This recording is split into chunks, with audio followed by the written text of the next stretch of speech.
क्या आपको पता है, राम ने ही अपने प्राणों से प्रिय भाई को मृत्युदंड दिया था। जी हाँ, सही सुना। उस भाई को जिसने अपने भाई प्रेम के लिए अपना सुख चैन तक छोड़ दिया था। तो आखिर ऐसा क्या हुआ कि अपने प्राणों से प्रिय भाई की राम ने जान ले ली। ये घटना तब की है जब श्री राम लंका विजय कर अयोध्या लौट आए थे।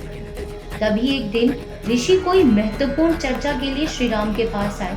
चर्चा प्रारंभ करने से पूर्व भी उन्होंने भगवान राम से कहा कि आप मुझे वचन दें कि जब मेरे और आपके बीच में वार्तालाप होगी, हमारे बीच कोई नहीं आएगा और जो आएगा उसे आप मृत्यु दंड देंगे।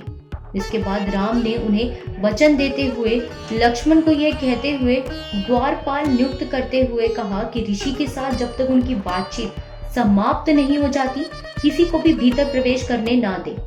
लक्ष्मण भाई की आज्ञा मानकर द्वारपाल बनकर खड़े हो जाते हैं। तब वो ऋषि श्री राम को अपना परिचय देते हुए कहते हैं कि मैं काल हूँ, मुझे ब्रह्मा जी ने आपके पास भेजा है यह संदेश लेकर कि जिस कार्य के लिए आपका धरती पर मनुष्य रूप में जन्म हुआ था वो कार्य अब पूरा हो गया है और आपको धरती पर आपकी समय विधि भी पूरी हो गई है, इसलिए अब आप वैकुंठ धाम लौट आइए।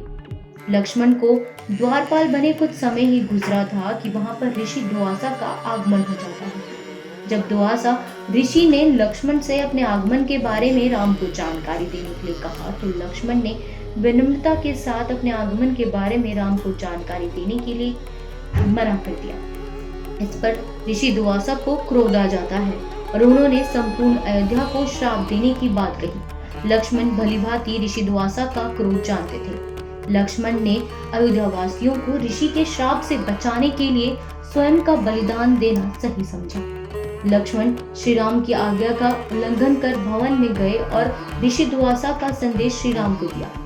अब श्री राम दुविधा में पड़ गए क्योंकि उन्हें अपने वचन के अनुसार लक्ष्मण को मृत्युदंड देना था। इस दुविधा की स्थिति में श्री राम ने अपने गुरु वशिष्ठ का स्मरण किया और कोई रास्ता दिखाने को कहा। गुरुदेव ने कहा कि अपनी किसी प्रिय वस्तु का त्याग उसकी मृत्यु के समान ही है, अतः तुम अपने वचन का पालन करने के लिए लक्ष्मण का त्याग कर दो। लेकिन जैसे ही लक्ष्मण ने यह सुना तो उन्हें अपने प्रभु के त्याग से अच्छा अपना देह त्यागना सही लगा। इसके बाद लक्ष्मण ने जल समाधि ले ली। प्रभु राम ने जब लक्ष्मण की मृत्यु के बारे में सुना तो उन्हें सहन नहीं हुआ और उन्होंने भी अयोध्या वासियों के साथ ही जल में समाधि ले ली। दोस्तों, ये सब कुछ ही प्रभु राम की लीला का ही हिस्सा था ताकि वो अपना मनुष्य रूप का त्याग कर अपने वैकुंठ धाम लौट आते।